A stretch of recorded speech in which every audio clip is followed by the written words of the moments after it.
When President Donald Trump was elected, he had a big following. He won by the majority vote, and MAGA was born. A lot of the liberals did it to themselves. They were constantly crying about everything, trying to change laws, just kind of throwing pity parties on a daily basis. But it didn't seem to get them anywhere except for make them look like vile creatures running the streets, burning down their own cities, and shitting in their front yard. It didn't seem like anything that the left was doing was productive. It was only destructive.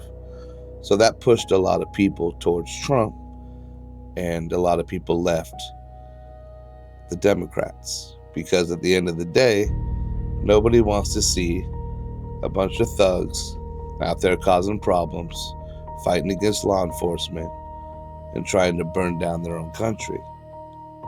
But as of lately, with the Epstein files and the war in Iran, the approval rating of Donald Trump has changed a bit. Things are not going the way MAGA had planned, not the way a lot of common conservatives had planned. And the left just seems to always just pour gas on the fire, and that never helps either. That's why people like me exist in the independent realm. I can truly ride down the middle, be an independent thinker, know what Donald Trump is doing is not good, and know the left is causing problems. I don't need to choose a side. That's not how I think. I can think for myself. So let's get into this.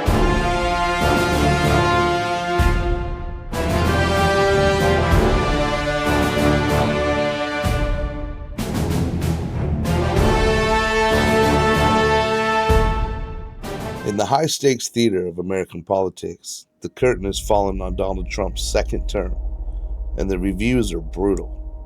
Once hailed as a president of peace, Trump now finds himself presiding over a war that has turned his own base against him. The numbers tell a story of political self-destruction. A mere 38% of Americans approve of his job performance, while a staggering 59% disapprove. His worst net approval rating since 2017. So, what happened? The Iran conflict has become Trump's Achilles heel.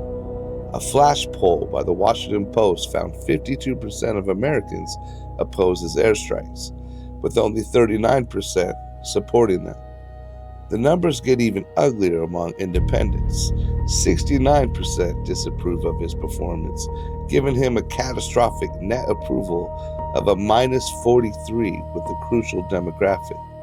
Even his Republican base is fracturing, with anti-interventionist MAGA supporters expressing disappointment, betrayal, and anger over the war.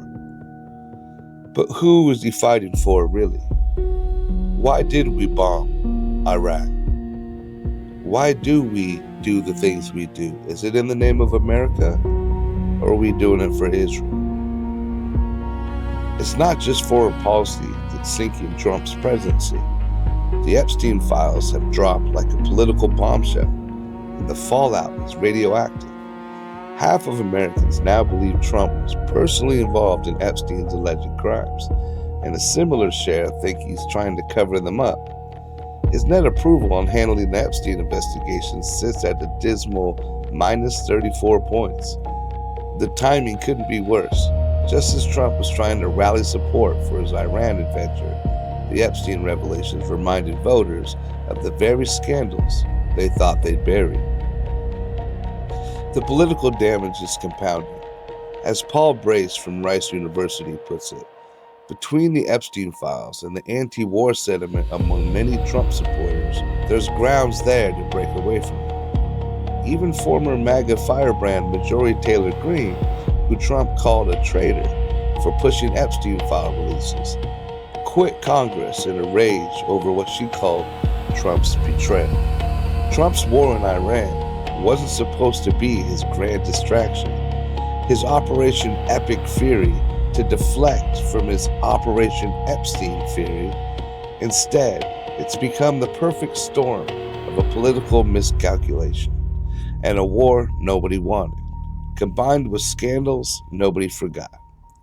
With Democrats already leading in dozens of polls ahead of the 2026 midterms, experts warn this could turn into a gathering Democratic blue wave into a potential tsunami. The irony is thick enough to cut with a knife.